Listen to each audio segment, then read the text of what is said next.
Dans cette vidéo, il est question du conflit au Moyen-Orient.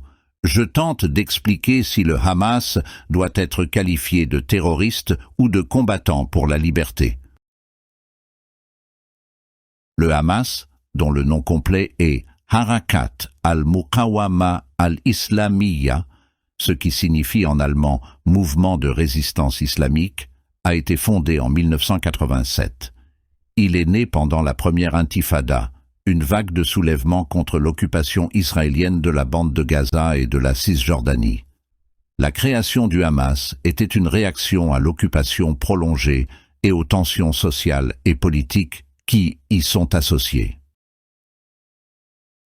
Le Hamas a à la fois une aile politique et une aile militaire. L'aile politique participe aux élections et contrôle la bande de Gaza depuis 2007, après avoir remporté les élections en 2006. L'aile militaire, connue sous le nom de Brigade Qassam, est responsable des attaques contre Israël et d'autres operations militaires. Les deux ailes opèrent cependant indépendamment l'une de l'autre. Plusieurs pays et organisations, y compris Israël, les États-Unis et l'Union européenne, classent le Hamas comme organisation terroriste. Cela est dû à leur histoire d'attentats suicides et d'attaques à la roquette contre des civils et des militaires israéliens.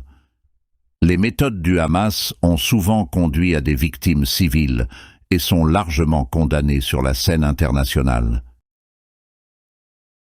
Certains considèrent le Hamas comme des combattants pour la liberté qui résistent à l'occupation et luttent pour les droits des Palestiniens. Ils voient les actions du Hamas comme une réaction à l'occupation militaire continue et à l'oppression par Israël. Ce point de vue est particulièrement répandu dans certains pays arabes et musulmans. Le Hamas fournit également une gamme de services sociaux et humanitaires dans les zones où ils opèrent. Cela inclut des écoles, des hôpitaux et d'autres institutions sociales. Ces services ont renforcé le soutien de la population locale pour le Hamas et leur ont conféré un certain degré de légitimité. Les relations internationales du Hamas sont compliquées.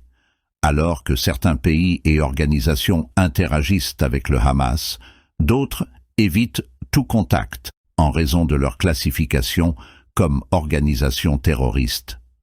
La position du Hamas dans le contexte international reste controversée et ses relations avec d'autres pays sont souvent tendues. Il y a eu plusieurs tentatives de réconciliation entre le Hamas et le parti Fatah rival, qui contrôle la Cisjordanie. Ces tentatives visaient à former un gouvernement d'unité et à surmonter la division entre les deux territoires. Jusqu'à présent, ces efforts ont été largement infructueux, bien que le dialogue se poursuive. L'avenir du Hamas et de son rôle dans le conflit israélo-palestinien reste incertain. Le blocus continu de la bande de Gaza et les conflits militaires en cours avec Israël constituent d'importants obstacles à une éventuelle solution politique. Il est incertain de savoir comment les relations entre le Hamas, Israël et d'autres acteurs régionaux évolueront. Le Hamas est une organisation complexe, avec de nombreux aspects différents. Leur rôle en tant que terroriste ou combattant pour la liberté dépend fortement de la perspective. Leurs actions et les réactions à celles-ci ont des conséquences considérables sur la région et les personnes qui y vivent.